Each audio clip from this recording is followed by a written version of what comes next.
Hi friends. బంగారం వేల సంవత్సరాలుగా ప్రపంచం మొత్తం విలువైన ఆస్తిగా చూసే లోహం. రాజులు, సామ్రాజ్యాలు, దేశాలు అందరూ బంగారాన్ని సంపదగా భావించారు. ఒకప్పుడు ప్రపంచ ఆర్థిక వ్యవస్థ కూడా గోల్డ్ స్టాండర్డ్ అనే విధానంపై నడిచేది. అంటే దేశాల కరెన్సీ విలువ బంగారం నిల్వల ఆధారంగా ఉండేది.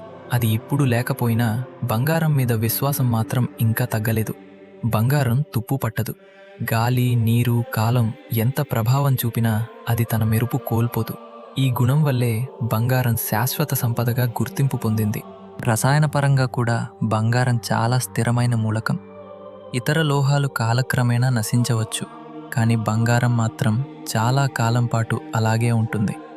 అందుకే పాత నాగరికతల కాలంలో తయారైన బంగారు వస్తువులు ఇప్పటికీ మెరుస్తూ కనిపిస్తాయి. ఈ స్థిరత్వం మరియు అరుదైన లభ్యత దానికి విలువను పెంచాయి. బంగారం భూమిలో పరిమితంగా మాత్రమే లభిస్తుంది. దాన్ని తవ్వడం చాలా కష్టం. గనుల్లో లోతుగా తవ్వాలి, శుద్ధి చేయాలి. ఈ ప్రక్రియ ఖరీదైనది. అంటే సులభంగా భారీ మొత్తంలో కొత్త బంగారం మార్కెట్లోకి రాదు.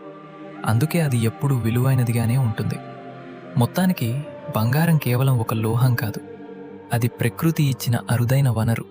కాలంతో పాటు మెరుపు కోల్పోని సంపద, మనిషి విశ్వాసానికి ప్రతీక. ఇప్పుడు మనం దాని ధర ఎందుకు పెరుగుతుందో తెలుసుకునే ముందు బంగారం అసలు ఎందుకు ఇంత విలువైనదో అర్థం చేసుకున్నాం. కానీ ఈ ప్రశ్న చాలామందికి ఉంటుంది. ప్రపంచవ్యాప్తంగా గోల్డ్ ధర ఎందుకు పెరుగుతోంది? ఎప్పుడు కారణాలను వివరంగా తెలుసుకుందాం. మొదటి ప్రధాన కారణం ప్రపంచ ఆర్థిక అనిశ్చితి.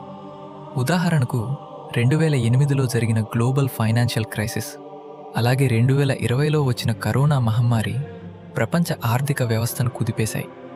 కరోనా సమయంలో ప్రపంచ ఆరోగ్య సంస్థ అయిన వరల్డ్ హెల్త్ ఆర్గనైజేషన్ మహమ్మారి అని ప్రకటించిన తర్వాత మార్కెట్లు పడిపోయాయి.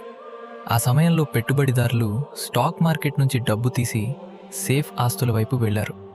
బంగారం అప్పుడు సేఫ్ హేవెన్ యాసెట్గా మారింది. భయం పెరిగితే గోల్డ్ పెరుగుతుంది. ఇది ప్రపంచ మార్కెట్లో కనిపించే నిజం. రెండో ముఖ్య కారణం ద్రవ్యోల్బణం.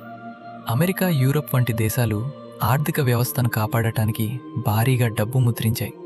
ముఖ్యంగా ఫెడరల్ రిజర్వ్ డబ్బు ఎక్కువైతే కరెన్సీ విలువ తగ్గుతుంది. అప్పుడు ప్రజలు తమ సంపదను కాపాడుకోవటానికి బంగారంలో పెట్టుబడి పెడతారు. అందుకే ఇన్ఫ్లేషన్ పెరిగినప్పుడు గోల్డ్ కూడా పెరుగుతుంది.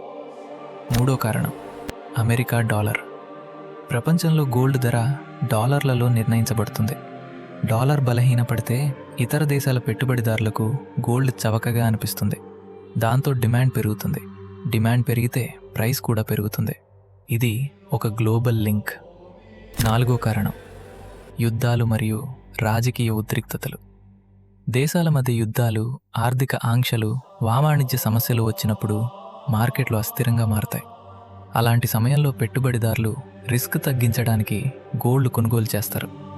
ఉదాహరణకు రష్యా ఉక్రెయిన్ యుద్ధం తర్వాత గోల్డ్ ధరల్లో పెరుగుదల కనిపించింది.